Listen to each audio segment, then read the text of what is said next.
যারা অন্ধভক্ত সোহাগের আমি তাদেরকে বলছি ওর গান শুনলে না তোদের কানের মধ্যে না সীসা ঢেলে গরম করে ঢেলে দেবো। হ্যালো গাইস, কেমন আছো সবাই? আশা করি ভালো আছো।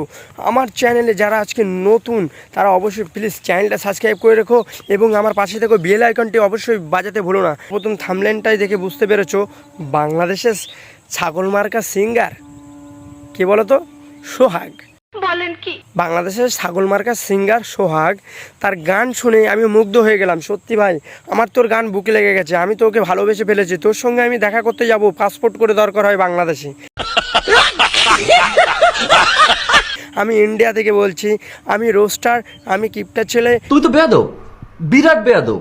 আমার থেকে তুলনা তোমার ভাই, তুমি আসমান জমিন ফারাক। তুমি ভাই আমার গুরু, তুমি আমার সব। গরু থেকে ভাই তুমি ছাগল হয়ে গেলে কি করে?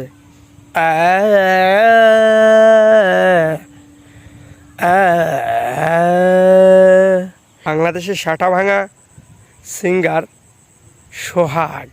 তো সোহাগের গান শুনে আমি এমনি পাগল থেকে ছাগলও হয়ে গেলাম। ছাগলের ডানে বললে বাই যায়, বাই বললে ডানে যায়। তো সোহাগও সেরকম। আমি একটা কথা বলি ভাই, বিশেষ করে পাসপোর্ট করে আমাদের ইন্ডিয়া এসে গান বলিস না, তাহলে কিন্তু যাদের পায়ে 10 নম্বর জুতো, 12 নম্বর জুতো সব ছুঁড়ে কিন্তু মুখে পড়বে, এটা মাথায় রাখিস। আর আমি বেশি কিছু বলবো না। যারা অন্ধভক্ত সোহাগের আমি তাদেরকে বলছি ওর গান শুনলে না তোদের কানের মধ্যে না সীসা ঢেলে গরম করে ঢেলে দেবো। আজকে ওইসব আলবাল ছালদের গান শুনে কেউ ছি ছি ছি ছি, রাখুন। खत्म। Bye bye, tata, good bye, गया।